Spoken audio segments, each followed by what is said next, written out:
or greenish blue. Ours is broke. Yours is broke. Yeah.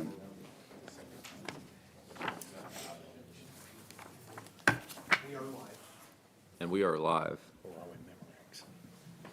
Your mic.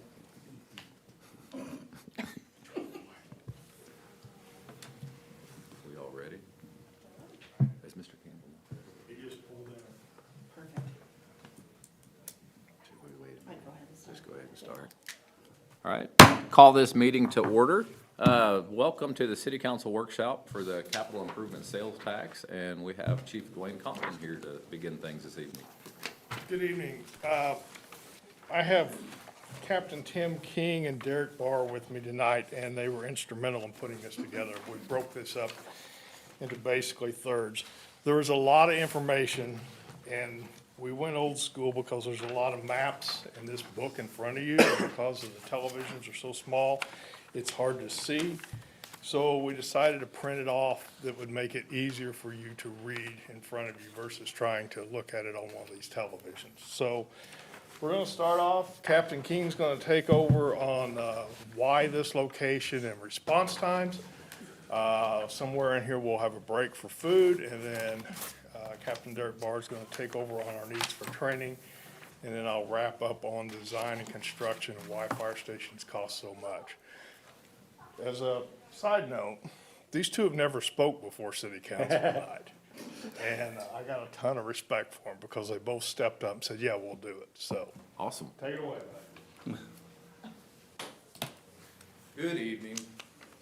Welcome. I am gonna go over, like Chief said, I'm gonna go over the more entertaining parts of this, numbers. So, do I have a clicker? Yeah. So we're going over location selection like you talked about. Oops, sorry. I'm so sorry. A little while back, it's probably been, what, 3 years ago, Chief? We did a study. We had IAFF do a study, the union sent it up the chain to do it. ISO did a study, and Josh helped us out tremendously and did a study here internally. And all three pointed to this location for Fire Station 3. And that was all based on call volume, direction of city growth, industrial, all those different things. Current trends put all that, as you can see, all the new apartments going up over in this area, the new housing coming in this area. We got, what, 5, some of you guys are voting on tonight at city council down east of the high school, more housing. It's all coming this way. Property size, that was a big thing for us because it allowed for us to build that future training site as we grow, because we need a centralized place for all our training. And then we needed the space for live burns. Live burns put off a lot of smoke. They're not good around residential, dining establishments, all those things. Some of our response statistics, not sure where that's, okay, well, that got messed up. Anyways, don't pay attention to the pie chart, because that's somewhere between yesterday and today, it's gotten messed up. So anyways, so year-to-date, so far, we've run 1,171 calls for service that are emergency medical, fire, or that other column, that is everything that doesn't fit into fire or medical. So that is gas odors in the structure, technical rescues, anything like that. So last year we ran 1,227. This year we're probably gonna be up about 120 over that. Some of that came from a correction we made with dispatch in August that back in COVID, we drastically reduced what we responded to. We started responding more of a Springfield style, where we just immediate life threats. They dispatch overshot that a little bit. We were missing out on seizures and things like that, so we've got that fixed. And that's averaged out about an additional 30 calls a month for us. So next year, overall, we're probably gonna be at about 240 more calls than we are this year, at least. Based, as we have more subdivisions and more residents, that's gonna grow too, but just on that. Station 1 carries bulk of the calls. They've run 877 this year. Station 2 is 252.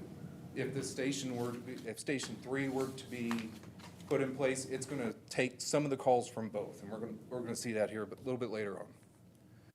Apparatus breakdown, you can kind of see it again. Engine one, out of station one, has run 696 calls for this year. 63% comes from just engine one. Station three would take some of those as well. Rescue one would be moved to station three. Their calls, all of those calls wouldn't necessarily go to station three because of the way the districts, or the ways that the response areas would lie. We'll see those here in a little bit. Engine two and rescue one currently, they run about the same. Ladder one and ladder two, or truck two. Ladder one we try not to run because, well, it's old and it's struggles at times. Year to date, we've had 55 fire-related calls in the city of Republic, totaling a complete property loss of $677,000.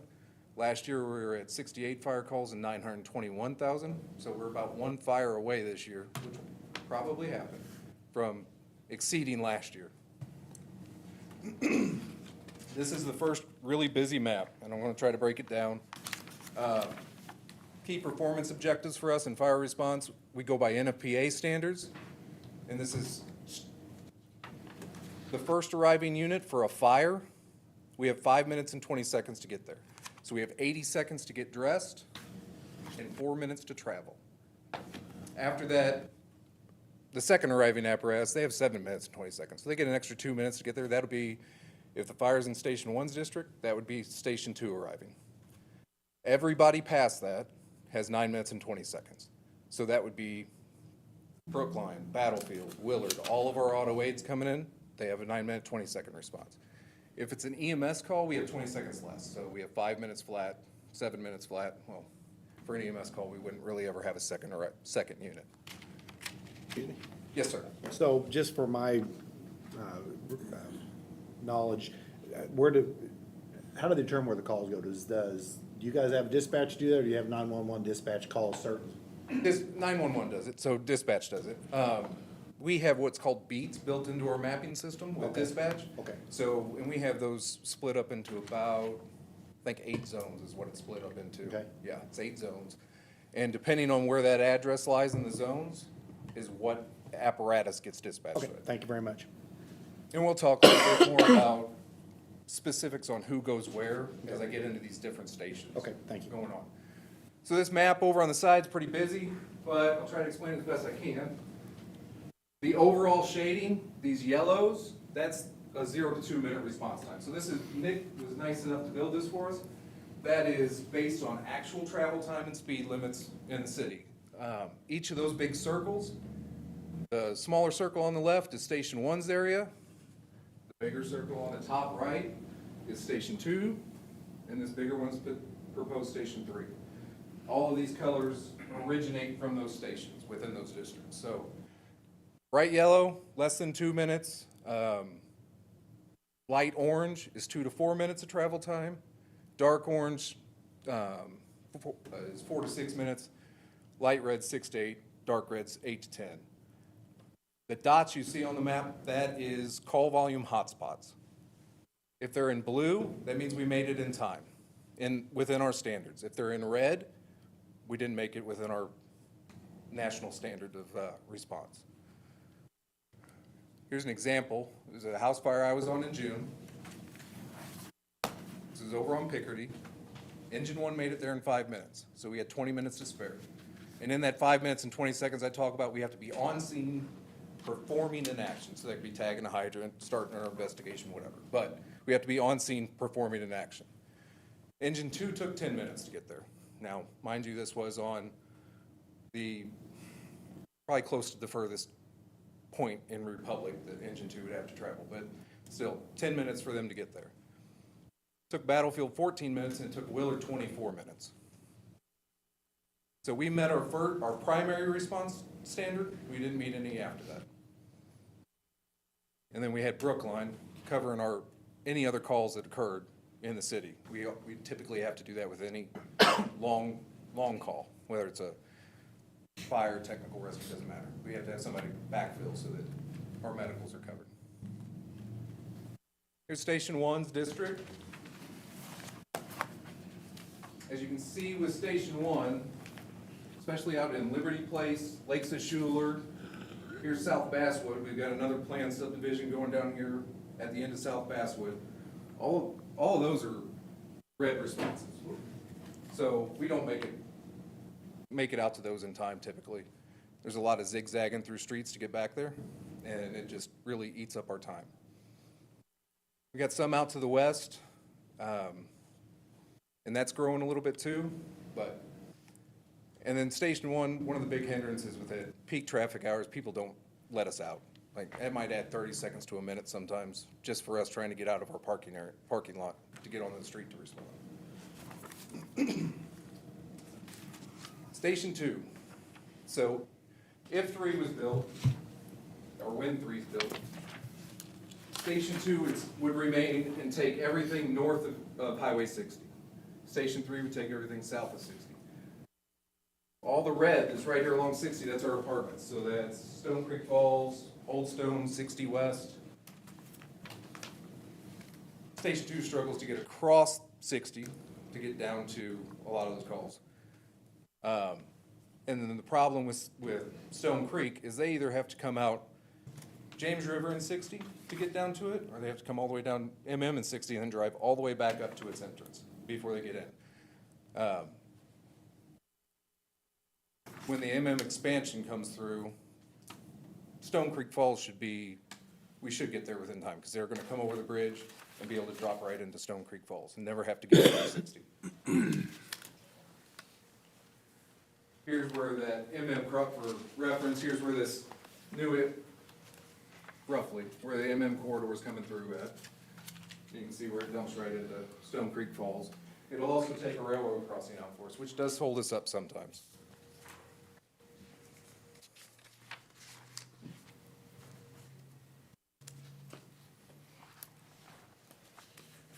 Station 3.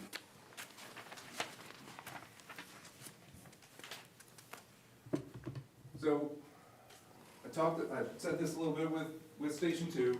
Station 3 would cover everything south of US 60, right here on this corner. It's gonna pick up all of this, the Liberty Place calls, Vintage and Opportunity out there, all of Old Stone and 60 West, and this proposed development to the east of the high school. All of that would fall within Station 3.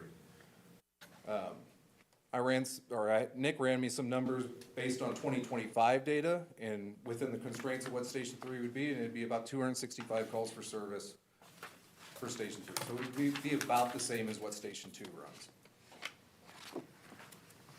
And it'll also, some of those will be taken, like I said, off of Station 1's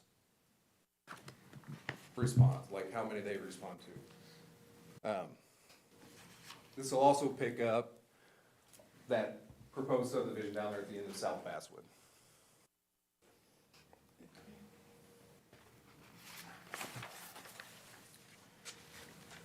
It's just another map.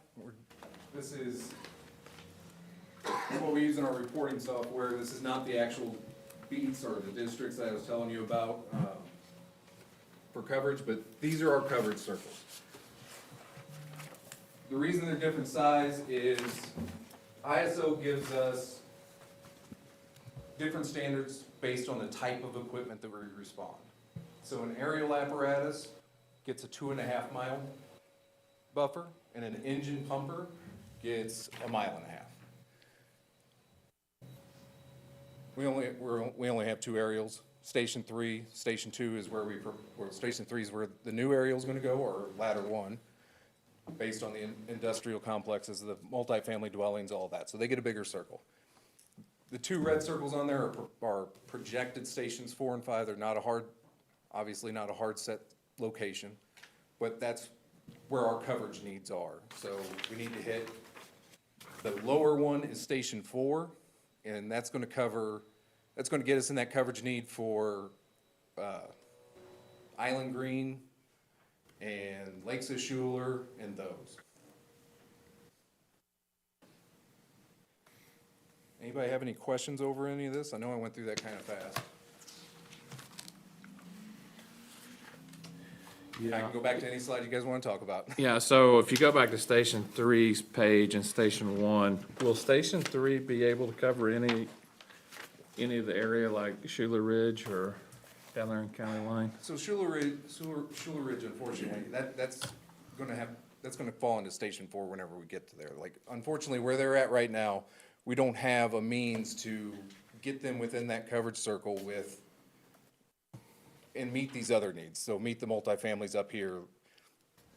Right, but even with Station 3, will it not relieve some of the pressure off of Oh, Station 1 to? it'll definitely get us forward? there quicker. Right, So okay. Station 3 will be closer in proximity than Station 2, so when we're talking about a structure fire or something out there, they will probably meet that secondary apparatus time. They could potentially beat Station 1 there, based on, Depending on they the just get time to of run, day. they just get to run down Wilson's Creek here, and then come down County Line, or, come right back in the backside of Lakes of Schuler. So they may be able to beat Station 1. Okay, thank you. No problem. Yes, sir. So if they beat them there, who's in charge then? Is that still under It'd be that? Station 3. If Station they're three. the First first ones arrival, there, first responders? they're the ones in charge of the scene. Yes, sir. The other, Station 4 and 5, would the size-wise, cost-wise, would they be smaller than this proposed one, or, Yes. yeah? So, Station 3, and I think Derek's gonna cover this here in a little bit, but Station 3 was chosen, and the size it was chosen, it's partially an admin building. It's building for the needs of future admin. It's also a training ground. ISO has very specific qualifications for a training ground in the fire service for us to meet maximum points, so that we can maintain, lower that ISO rating. So the only way we can do that, and Derek's, like I said, Captain Barr is gonna cover some of this here in a little bit, we have to meet certain requirements for ISO to get the maximum points in that. And that was why this site was chosen. It was away from everything. We had a high school across the street. We know that wasn't gonna build up. Mostly farmland out here, so we had, especially for live burn purposes, we had a longer period of time that this would be functional. So, because a lot of the training, burn training is at Station 2 now, which stuff is built up around it now. Yeah, and now we haven't had any since, just because we can't predict where that smoke's gonna go. We don't want it going into habaneros. We don't want it to go into the apartments over Yeah. there. So that's really hindered that training over there. Thank you. Anyone else? All right, I'm gonna hand it over to Captain Barr, and he's gonna talk about training ground. Hello, everybody. So, like Captain King said, my name is Derek Barr. I am a station captain for C Shift with the fire department. Today, I am going over our training needs and what all that encompasses. So, I will start with our current issues. Just like any other branch of the city, our services directly depend on our facilities and equipment and training capabilities. With the growing development of the city and future projections, the fire department needs have expanded. With the evolving safety standards, our facilities are currently not meeting these NFPA standards. Everybody understands the NFPA. There's a lot of acronyms I'm gonna throw out and try and, if anybody has any questions, open forum, please interrupt me if you have any questions. So with the proposed Fire Station 3, we are looking to develop a safe, compliant, and much-needed consolidated training grounds. Our existing training capabilities will not meet the projected growth or the ISO standards that are currently set. So NFPA requirements, the first bulletin is live fire, so that's NFPA 1403. That is procedures for live burns and safety. Staff, so example of that is staff deploying hand lines, entering a structure, and practicing fire attack. The next bulletin is company trainings. So that is NFPA 1410. So that is, by company trainings, it's an engine company or unit. It's a standard on training for initial emergency scene operations. So an example of that is, it's like on a training ground, you'll have a simulated subdivision.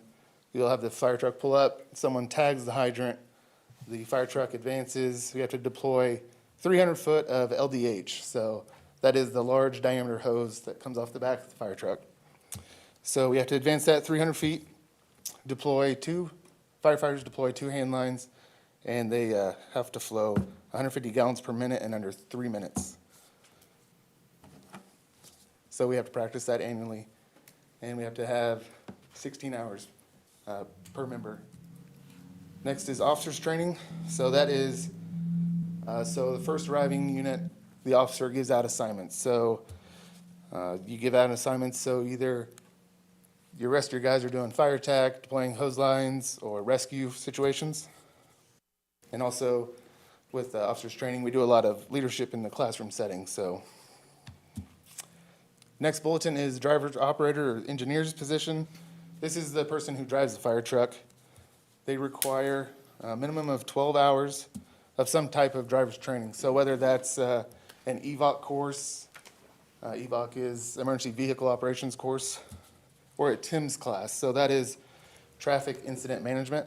So when the fire truck pulls up onto an MVA or car wreck, we have to position the fire trucks accordingly so we don't get hit on scene. So all of our staff also do this EVOC course that we put on every year. So it's like a training course that we put out with cones. We have to do skilled driving and not hit the cones. So next we have our hazmat. So that is 6 hours per member. All of our staff are hazmat ops and awareness certified. So the city does have a large amounts of hazmat that comes to the city by road and rail daily. So that's something we have to continue our training on. Our new recruit training, or our probationary firefighter, NFPA requires them 240 hours of training, so that is annually. So they're throwing ladders, deploying hose lines, extrication to anything the fire department does, so. And you currently do all that training here locally? Yeah, between the both stations, yeah. Next, we have our ISO requirements. So ISO requires for full training credits, so these include that dedicated 2-acre training ground. So like on the slide, it does not include the fire station. So this is a whole separate area just for training. You could also have a multi-level building that's capable of various drills. So that is a structure that could be made of Connex buildings. You can order these in any kind of configuration with breezeways to simulate apartments or balconies. The next is live fire capabilities. So you have to be able to have a prop to burn and actually have live fire to put out. To meet these ISO requirements, every firefighter must complete 18 hours of training ground use each year. So that's hands-on training on the fire ground on top of medical training and multi-agency training and medical online training stuff. So here I'll go over training props. So all these are needed for staff to retain certifications and advance new staff so they can perform these increasingly dangerous assignments safely. Some of the future needs for training props are this multi-level building that I just talked about. Ideally, we'd like to get the ones made out of connexes that we can arrange and build them specifically for our needs. Next is our training tower, so that's in the photo. You can see our guys here doing high-angle rope rescues, rappelling off of that. It has multiple functions, but ideally it's great for technical rescue. So this training tower we did receive on a grant in 2017. It was 95% grant funded. The city did match 5% on that. And we got that in 2017. Some other technical rescue props on there. So the bulletin just says technical rescue. That is, it encompasses anything from confined space to building collapse to trench rescue and rope.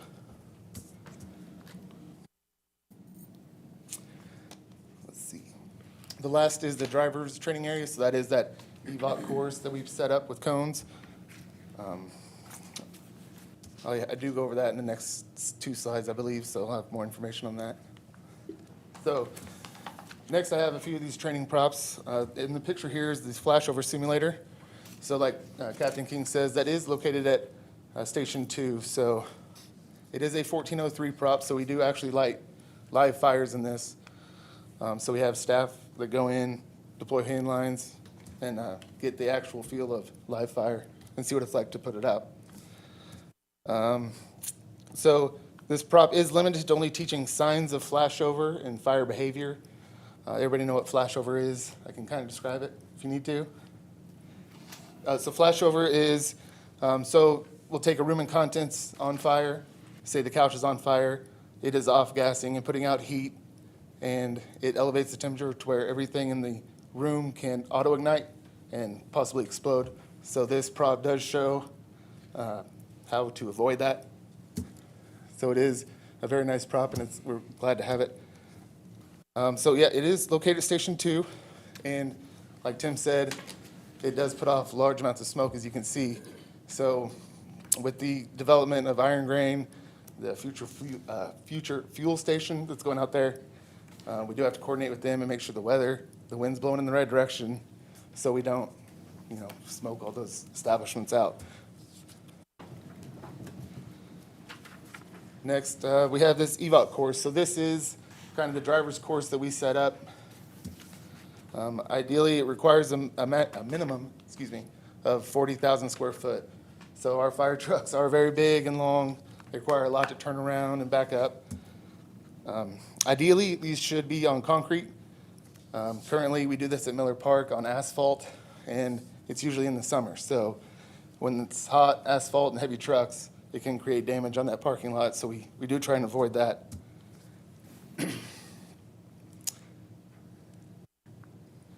So this next is a multi-level building or multi-level burn. You can order these to burn in. You have to do that specifically. I believe this one is just a multi-level training tower. So this will be essential with the increasing development of apartment buildings and warehouses here in town. So this prop does require a 15,000 square foot footprint. So ideally, it should be surrounded by concrete, so our fire trucks can pull up to it and simulate a commercial or multifamily dwelling fire to where we can pull up, deploy hand lines, or also use the aerial to pull up and elevate the aerial for simulated rescues or ventilation, or elevated waterways for defensive fire attacks, stuff like that. Any question on any of these props? I know I'm kind of flying through this. Yeah. This one here, the multi-story, the Springfield has that? currently? Yeah, I believe this one is Springfield's. Yes, Okay. several of the areas have them. How about other municipalities? What other props do they? I don't know if I know they're- they were we're the using closest our next tower municipality. for a while. That's our Nixon has municipality. something similar to that. These are available in grant funds. Problem Yeah. is, we don't have anywhere to put it if we apply for Right. the grant. So the key element in applying for the grant is, do you have a dedicated training grounds? Okay, now, will this be open up for, training for other fire departments or just? Absolutely. So yeah, we do, yearly, we have to meet hours, we have to do multi-agency training. So that is with all the surrounding area departments, so we can all be on the same page when it comes to a larger scale incident. Okay. So like if we do have a fire over here at Old Stone, we have, I believe, 3 or 4 other agencies coming, and if it's well advanced, we have to ask for more, so. Is that, not to pick nits here, but No. do they pay for that, or is it just a free, something that we offer free to them for usage? We offer it free to them. We do a lot of training back and forth. Okay. Between Republic and Springfield and Nixa, Ozark, Battlefield, Brookline. We just trade back. and Sure. forth. We have things that they don't have, they have things that we don't have. Very good. Our problem is, I can only send one group or one station over there to train. I can't get all of our people together at one time and train unless I call an entire shift back of a dozen people to on overtime and send all another group over there. So this is where we're lacking, and this is when we go through our ISO rating, they look at this and they realize, okay, Republic Fire Department's getting bigger, the town's getting bigger, you're at this point, you need to have these props so that you're self-sufficient. Okay, and for anybody watching, our ISO rating determines, ISO rating determines your, is a key qualifier in how much you pay in insurance. Insurance So rates. the lower the number, the less you pay. It is also, we have noticed noticed over the years, it's a key thing that development looks at. So Amazon, when they come to town, one of the questions that I had to fill out was, what is our ISO rating? Amazon's self-insured. They don't buy like from State Farm or Shelter. But what they're looking for is the grade of the fire department and the level that we provide. That's what they're looking at. So, you know, if the lower we are, the better we are. We'll go through an ISO rating we're due next year. We actually went the wrong way last time. We're like at a 2.8, almost back to a 3. We need to go back to like the 2.5 or 2.3. We went the wrong direction. And the reason we went the wrong direction was staffing. We just don't have enough staffing for the call volume that we're having and the response times. Okay, do you have those insurance numbers, or can I get them from you sometime? About what, if you're, this ISO rating, this should be your insurance at this ISO? It's hard to say that because every insurance company does things differently. So there is one major insurance company, they rate off a zip code. And so when they rate the City of Republic, if you're in 65738, it's a good day for you. But if you're up in the village of Brookline and you're north of James River and you're 65802, that's the central zip code for the city of Springfield, and that's a high fire danger area, a red zone type area, what they call in the city of Springfield. And so they rate off dollar loss in a zip code area, not the ISO rating. They look at the rating, but they go by what the actual dollar loss in the zip code. The problem with their scale, and a lot of them use this, is you could have a huge dollar loss fire and be in the 65738 zip code, but not be in the City of Republic. So, you know, West Republic or somebody could burn $1 million home out here, and we kind of take a hit for that, but it's not in the city. So some use it, some don't. The other thing, I'll be real honest with you, I hate to tell you this, your insurance is probably gonna go up about 25% this next premium, and it all has to do with wind and hail. That's what is driving the premiums now. It's not so much the fire side, but it is the Mother Nature events that is just pushing it to the extremes. But is there an actual dollar amount? That's hard to say. You could call your insurance and tell them, so what happens if we go from a 2 to 3? How does that affect us? How does that affect you? So, and that, these are the questions that will be asked if we, the more money we put in, so we got a ladder truck that costs X. Well, if we don't have ladder trucks, our insurance is Y. We're constantly trying to hit those national standards, ISO and NFPA, because they grade every fire department in the United States by those two standards. And that's just where we try to be. We try to strive to hit that. And like I said, it's homeowners insurance, and it's also the development world that people, when they look at. When they come to town and they want to know, okay, do you have sufficient wastewater treatment plant? Do you have enough water to supply our business? What's your crime rate? What's your fire department ISO rating? So, when they're shopping for this piece of property, this next development, those are things that the property hunters are asking. Okay. That answer your question? Yeah, but it sure brings up a lot more that we can discuss offline.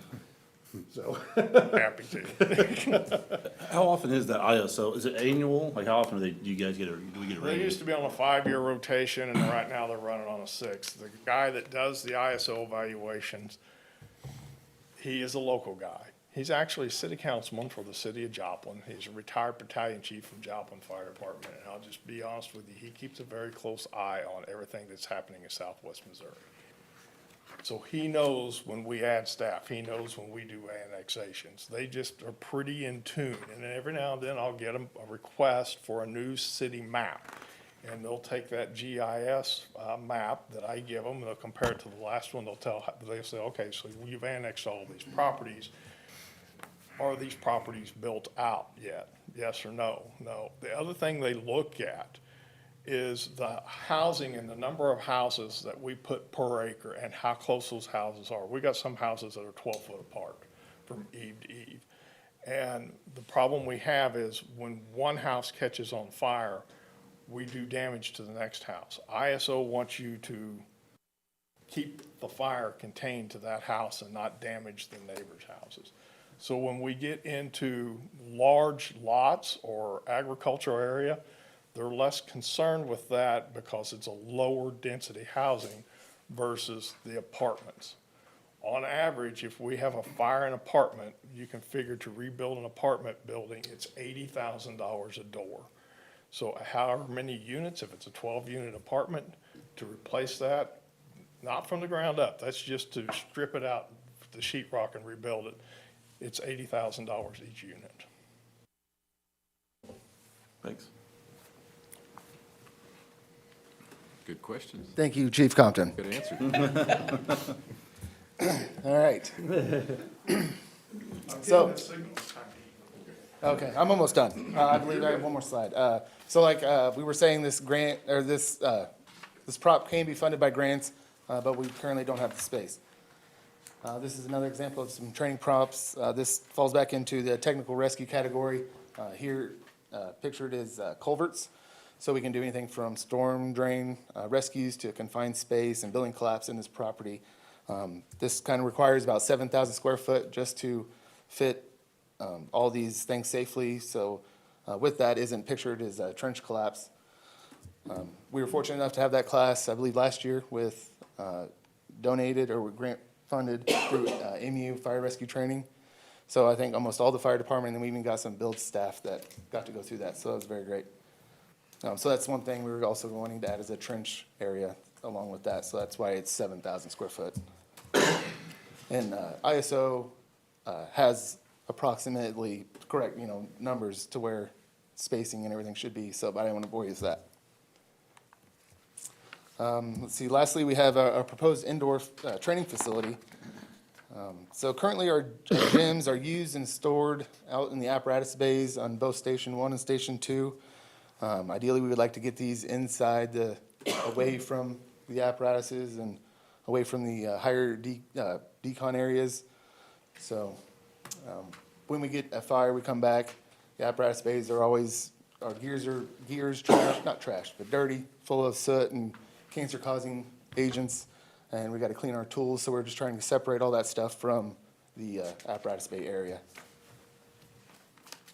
All right, so in conclusion, the fire department's looking to incorporate all of this training area into one location here at the new Fire Station 3 headquarters property. Any questions? Yeah, Like the lifespan, I know it varies, like the multi-structure on there, I mean, I'm Yeah. assuming it has a pretty good lifespan. Oh, yeah. Yeah, like is it, yeah, it should last well into 50 years. Yeah, I'm not sure the exact guarantee Yeah. on the structure, but You it don't have will to buy be them used every for 10 many, many, years, many yeah. years, yeah. It depends how you take care of it. You take care of them, paint them, and I'm blessed with a staff that takes care of ours, washes it out, keeps it clean. There's a long lifespan. like, Station 2, when was that built? I was just kind of curious, like what, 2007, Station 2 was 07. built 2007, Station 1 was remodeled the same year. Thank you guys for your time. Appreciate it. Thank you, Captain Barr, and thank you, Captain King. Wonderful job for both of you. Moore's giving me the signal. So we've got a signal for food, so we're gonna take a quick break, grab some food, and come back, and then we'll get back started again.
All right, I think we're ready.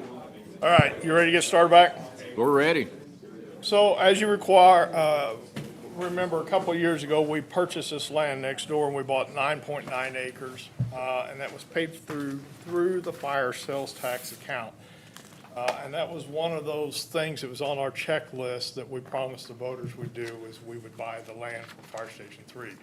We didn't say we'd build the building, we just said we'd buy the land. We knew we wouldn't have enough funds in the 15-year sunset to get the building started. So when we bought the land, this was a master plan that was developed. And I think BKD did this. Fire department didn't have any input into this, but this was just kind of a rough idea how things would lay out. So the red building is obviously the fire station. The blue building to the south of that is the Joint Police Fire Training Facility. And then that other blue and green building back there, those were two other city buildings that were supposed to be built on the fire station property. This was just kind of a rough design, a conceptual drawing that was developed. The problem with this is the fire station is way too small, and the apparatus bay that was designed was so small that the truck, a 53-foot truck will barely go in a 60-foot building. Need way more room to get around it. So, but this was kind of a placeholder as to where we were going to head with this. So once we got into this and City Hall started, there was a need to move the water retention basin over on the fire station property. And we had always thought, when Andrew Nelson was here, we'd always assumed that basin would go back in this particular corner here instead of where it went. And again, I didn't have any input into this, where it's being placed. An engineer did this drawing. And that long white line that you see there, that is a drainage ditch going into that basin. So what we're doing is we're taking all the water off of Builds and the new City Hall, and we're pushing it over onto the fire station. That's what's currently there now. The green line is a detention basin. The other green line that runs from the north to the south is a sewer line that has dissected the property in two. The parking lot in the back is actually the parking lot that we do our driver's training at Parks and Recreation. And that's roughly 2 acres in size. So that gives you an idea of what we would need for the 2 acres training ground.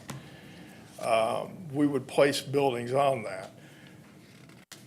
The station that we're looking at, 25,000 square foot, that's probably on the big end of it. We'll probably have to shrink that down because of price. Price-wise, fire stations are anywhere from, in the rural areas of Greene County, $400 a square foot. In the city of Springfield, they're about $532 a square foot because Springfield requires them to be a green LEED certified building. We don't require that here, but we meet the same objectives with the energy standards and the LED lights. And you'll see that in your new City Hall. It's very energy efficient with LED lighting. We just don't want to pay for the certification. You don't get anything for it other than a piece of paper. So, again, that's where the detention basin is currently and where it's dissecting the property. So it really presents a real issue for us as to how we're going to design and get on this. And the other thing you got to realize, through the bottom of this is a flood channel. The flood channel actually starts back on the other side of this building here. So there's not a lot of water that goes through there because the beginning headway of that is the next piece of property over. But as you go southeast, it picks up steam quite a bit. So station design has changed a lot over the years. There are two things you're gonna build in a city that cost a lot of money, and that's a wastewater treatment plant and a fire station. And that's the truth. So the bays, what we're looking at, we'd like to go 100 by 100 dimension. Our longest truck is 48 feet, 7 inches long. When we open the cab to do maintenance on it, we need a minimum of 53 foot because the cab tilts towards the front.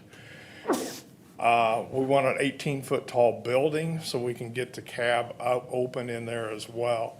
And then additional space to work around the truck. So what we're talking about is the spacing between doors. So when we built Fire Station 2, we used a 14 by 14 overhead door. And we put 10 foot between the doors. And that has worked extremely well. So that not everything's compact and you're not pulling a saw out of the truck and then scratching the truck next to it and stuff. So there's room for staff to move around in there. We need spaces for workbenches, tools, flammable liquid storage, air compressor, stuff like that. We do most all of our own repairs. If I call the maintenance department and tell them I need to fix something, it needs fixed because we really broke it trying to fix it. That's the truth. And so how stations have changed over the years is interesting. From what the two designs that we currently have are extremely outdated. And so what they've gone to now at the bottom of the screen, you can see a low hazard, a medium hazard, or moderate, and a high hazard. And they want to keep everything separated out. So your living quarters, your sleeping area, your work area, the low hazard area is on one side of the building.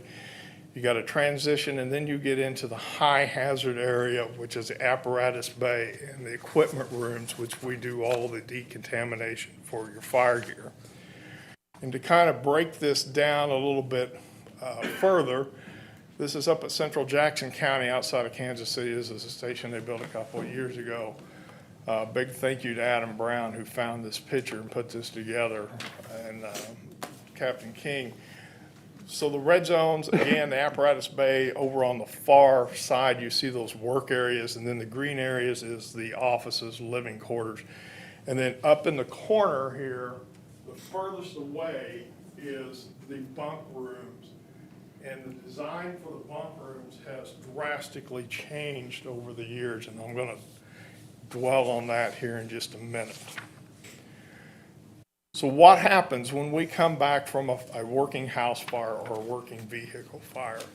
And this pretty much lays out, you start off with number one, you get off the truck, you're dirty, and before they are allowed to go into the living quarters, they need to have an area now where they can change clothes, take their dirty clothes off that's got soot and debris on it, throw it in the extraction washer. That's not a regular washing machine. It's a one that gets those particles flushed out.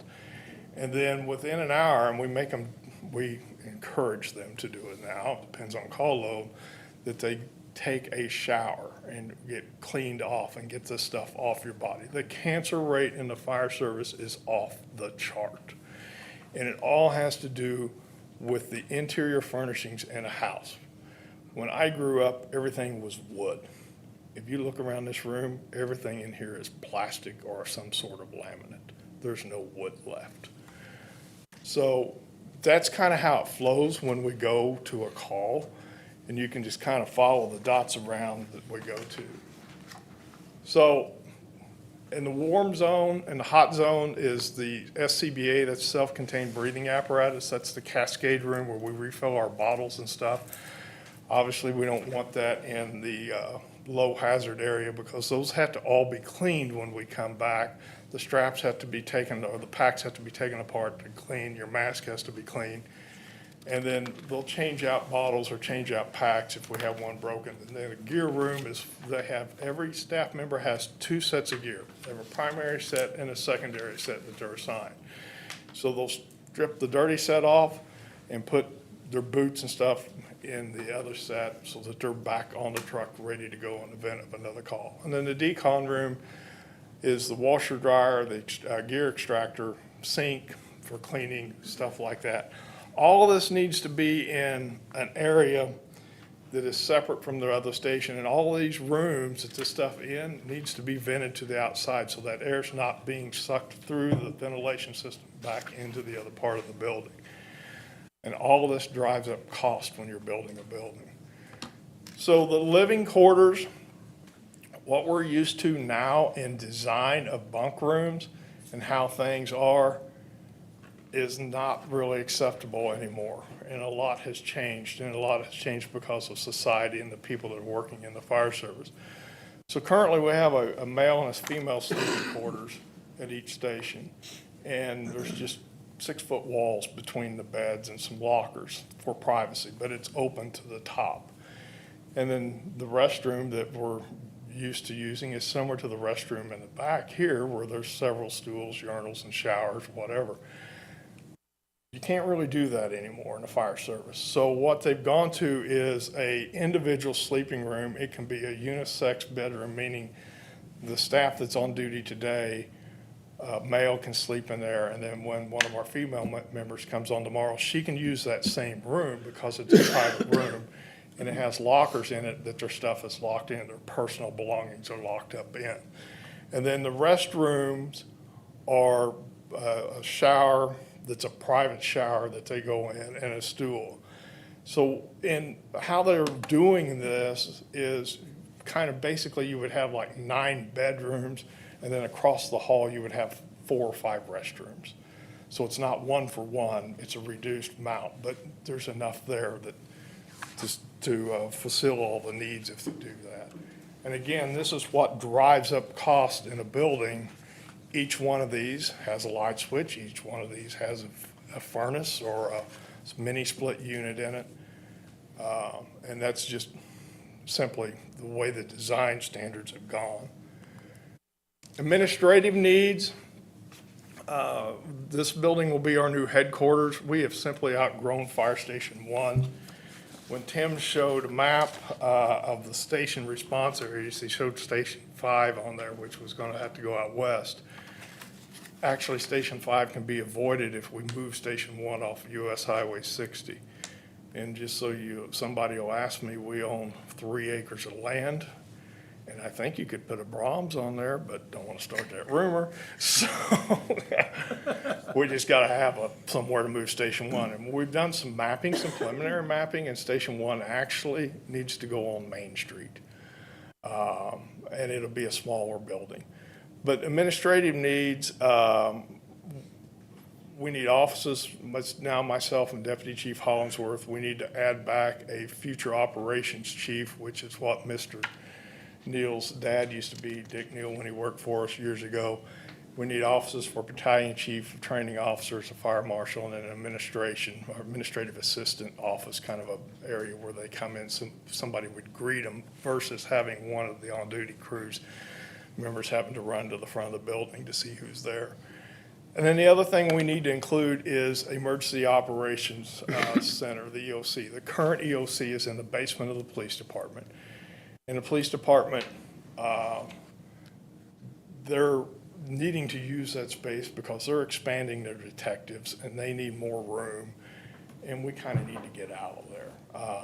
What we've had for years has worked, but if we have an actual emergency happen, the room down there for all of us to meet in is way too small.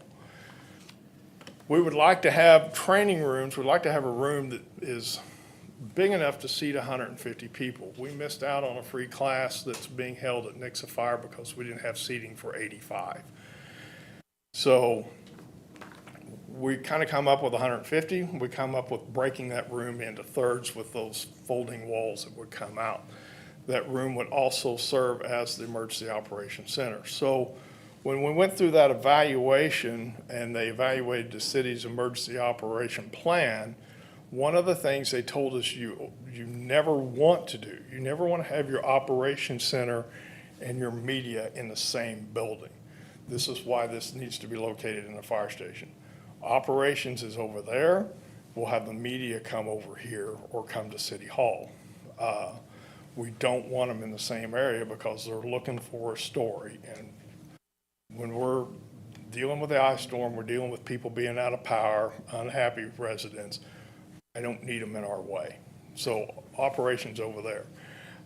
Small conference room, and then for obviously teleconference training and stuff like that, a lot of stuff that we do now is online, interviews. And then the other thing we need to do is we need to have a backup citywide IT server room. So currently, all of our eggs are in one basket in the basement of the police department. And it's worked for years, and it's worked really good until this past winter when it got so cold. Power went out, the generator wouldn't start.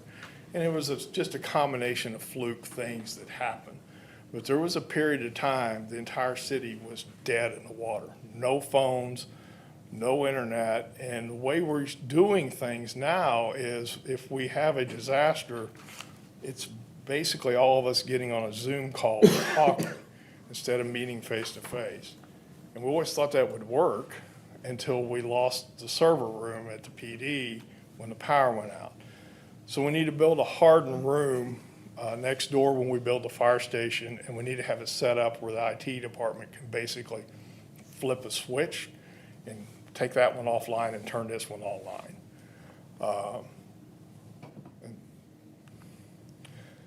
So in summary, kind of wrap this up. Our presentation was based upon national standards and ISO. We're trying to fill the gaps that we've identified. We'll need renewal of the 1/8 cent fire sales tax that it expires in 2028. The SIS tax, the cattle quarter cent, as Mr. Ford told you, he's looked at combining those. That tax, they want to do a renewal on that. Naturally, City Council would have to approve that, would be a no tax increase that would hit the ballot in April of next year. Any questions? Yes, sir. So it'd be fair to say the two biggest hindrances are you gotta have the land to put everything, which we have, and then the funding. Right. Having both of those, like time frame. So the land's there, we're probably gonna have to redo the water retention basin that's there. What we probably should have done looking back is we should have probably went with an underground structure selected to use the top of it for a parking lot, an underground detention basin.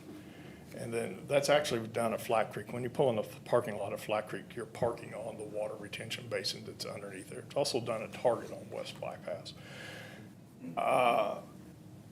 Mr. Gerke, you come from the world of finance and extremely tight, tighter than bark on a tree. So I'd really like to have some cash in the bank for a few years before we start building, because I'm not real big into getting into debt. But if I had like 3 years of money in the bank to help buy that long-term debt down, it'd be a good day. It would be. So, I mean, I'm not gonna lie to you, Yeah. that's where I'm at with it. But we gotta get there first. But, you know, we were talking earlier too, and like I know it's not all about the ISO rating, but we're gonna have one soon, and then we get another 5 or 6 years before that gets looked at again, correct? Yeah, there's a number of things. We should come up for an ISO inspection in 2026, probably August of 2026. We should have been done this year, but like I said, they watch us pretty close. A lot of the things that we showed you, like Captain Barr showed you the repelling, you're thinking, well, we'll never do that in Republic. Well, hold on.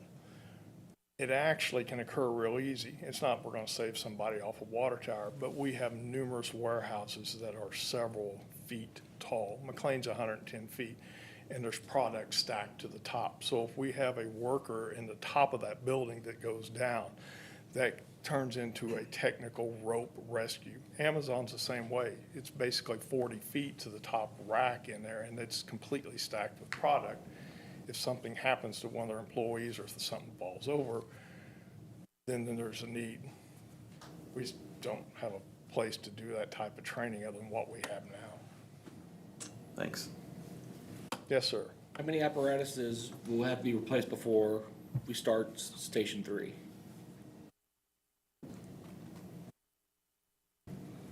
In 2013, we bought 2 fire engines, the twins, and they need to find a new home.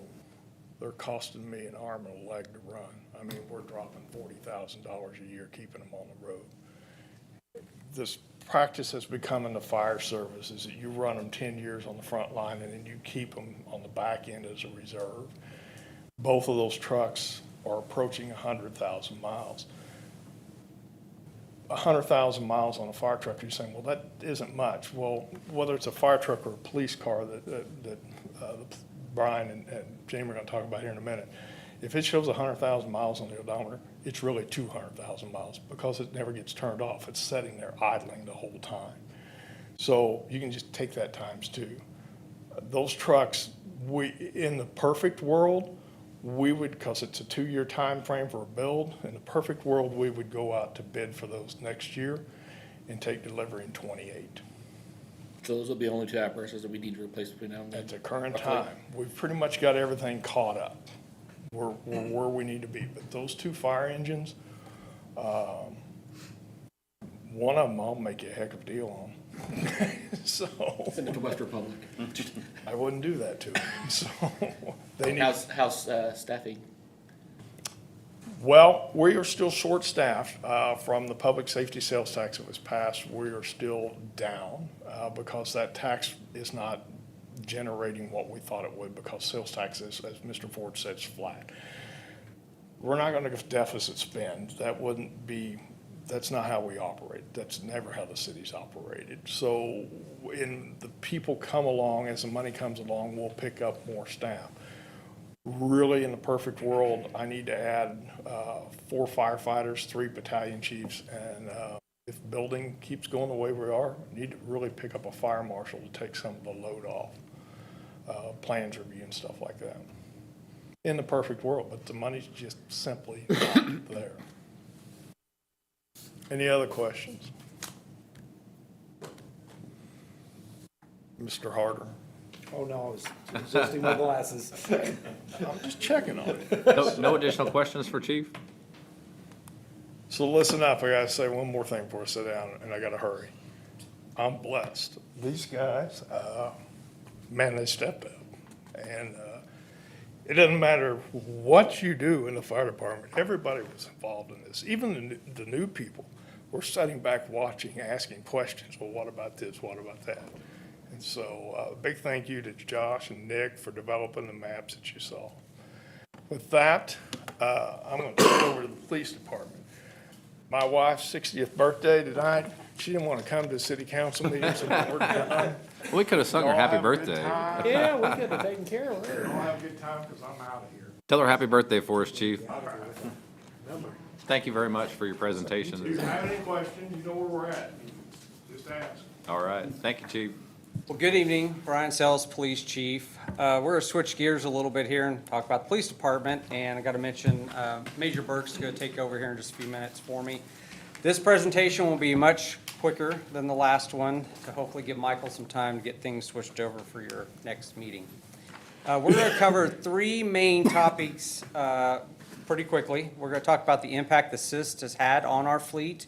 We're gonna talk about some overview of our fleet, data, and then also, we're gonna talk about our rolling stock and fleet replacement plan, especially if we get this, SIST renewal in place. Since the passage of the original SIST in 2017, we have kept our promise to the voters. We've got 3 new police vehicles every year since that tax went into place. What a lot of people don't realize, before 2020, we had to maintain a 1-to-1 ratio, which meant if we got a new car, we had to give up a car. As you can imagine, that made it impossible at that time to grow our fleet because we were never getting ahead, even though we were getting more officers. That resulted in some cars being driven 24 hours a day, 7 days a week, which has increased the mileage on them, as you can imagine. Thanks to getting rid of that 1-to-1 ratio and the SIST, over time, we have been able to grow our fleet up. Currently, as of today, we have 22 patrol cars. We have 4 vehicles that is assigned to our detective division, and then we have 4 that goes into our administrative division for a total of 30 cars. I know those numbers may be a little hard to see down there, but kind of broke that down into percentage. 73% of our fleet is dedicated to the patrol division, while 13% is dedicated to the administration side, and then the other 13% over to our detective side. And with that, I am going to turn it over to Major Burks. It's going to talk about the age of our fleet. Good evening, Major Burks, here to present on this. So, as Chief Sells said, the 1-to-1 ratio, that got us in a bit of a bind with the mileage being put on the cars. I mean, we were putting, again, 24 hours a day, sometimes 7 days a week. And these are their offices, right? As Mr. Neal well knows, we are in these cars for 12 hours a day at times. And when you're sharing a car with 3 other officers, 4 officers in one car, you can't make your office your own. So our goal in 2020, when we stepped away from the 1-to-1, and we started getting 3 cars on the assist, was to build the fleet up to where everyone had their own car. So we weren't racking up 24 hours a day on these, and everybody was able to make their car their own because, again, they're in them all day. But that also caused, some issues with how many, it raised our maintenance costs because we now have more cars to take care of. And as you can see on this chart here, this is a list of all of our cars and the ages. So like one of them's a 2015, so it's 10 years old. I believe it has 160-some thousand miles on it. And then as we go down, you can see that even though we did 3 cars a year, and it doesn't show that on some of these years, that's because everybody remembers COVID and the chips not being available for cars. So it shows in 2021, we only were able to get 1 delivered, even though we ordered the 3, and then we had a bunch delivered in 2022. So that's why that reflects a little differently. So most of our vehicles, we range anywhere from the new ones, 1,000 miles, to we have one it's actually over 184,000 miles now. And I'll get to this in a second, but 184,000 miles, I started to say, I hate to correct Dwayne, but I kind of like correcting Dwayne. It's actually more than 1-to-1, and we'll talk about that here in a second when we talk about engine hours. But 184,000 miles on a regular personal car is a lot of miles. But in something you're driving fast with lights and sirens, it's a danger to the police officers, it's a danger to the citizens out there. We just have to get those down. So we have 6 cars in our fleet right now with over 120,000 miles. That's 20% of our fleet has over 100,000 miles on it. One vehicle, this isn't the oldest vehicle either, it has 17,700 hours on the engine, right? So to put that in easy to understand terms, the industry standard in the automobile industry is you average 50 miles an hour in your car. So 1,000 hours at 50 miles an hour, that's 50,000 miles. So 4,000 hours on a car, a normal car, averages out to about 200,000 miles. So 17,700 miles on an engine in a police car, that's 885,000 miles as per the industry standard, right? So again, because we're putting so many miles on these cars and the fleet's getting older, it's putting so many hours on these cars that it is, as you can see, 885,000 miles, that's a lot of miles on an engine. So take away from this, if you guys buy a used car, look at the engine hours, especially if you're buying an old fleet vehicle, and don't buy a cop car. So our goal with this SIS tax is we would like to start replacing vehicles at 100,000 miles. Because even though we went from doing 1-to-1, when we start getting 3 cars and maybe only getting rid of 1, that doesn't mean we probably shouldn't have gotten rid of 3, right? We just kept them longer in order to reach this, finally get a goal of every officer having their own cars. Because once we hit that goal, now we can start working on getting rid of some of these older, especially these 6 cars that have, over 100,000 miles on them. But the goal with this new SIS renewal would be to get rid of them as they hit 100,000 miles, or they're just a little after. Because again, as I already said it, we want the cars not only safe for officers, but safe for the citizens that we're out there trying to protect, right? So having them in top condition is pretty crucial. Currently, we spend about $75,000 per patrol vehicle. That's the cost of the vehicle, and then adding the lights and sirens, the cage, the computer, the camera system, all that adds up to right just under $75,000. So currently, we're spending about $225,000 out of the SIS tax now. We would like to up that to $450,000, because 3 cars right now is literally just kind of breaking us even where we're at. Like I said, we really need to get rid of like 3 cars next year. And if we stayed at the 3 cars, that would put us back to the 1-to-1. So we're just kind of staying even there. But that would give us 6 vehicles a year, to where then we could get 6 vehicles, and if we had to get rid of 3, we would still be able to keep 3 new vehicles. We'd be able to add vehicles to keep that, as we add people, keep people in their own vehicle. And then any additional funds that come over that $450,000. And I also want to add, I'm sure car prices will continue to go up, but we anticipate the tax would also go up along with that.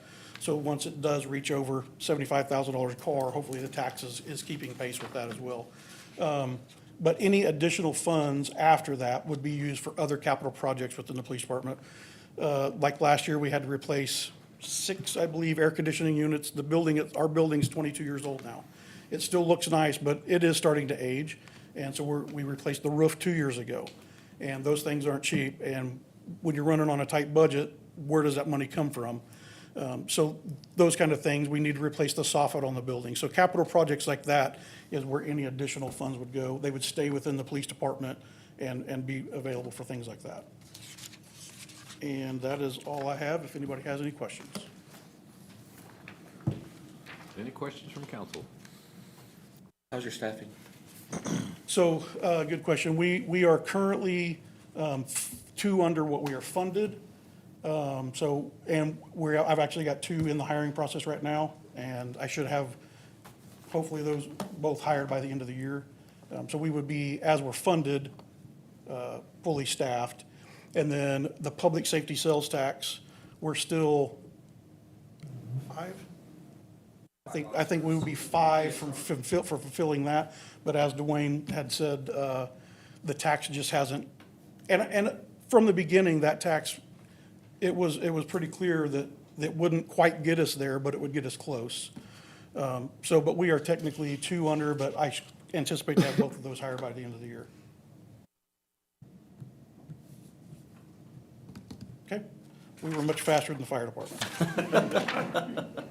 Thank you, Major Burks. Thank you, Chief Sells. So, any additional questions, council, comments, closing statements before we close? We've got about 10 minutes before council meeting. Okay, you know where to find those answers later on. So our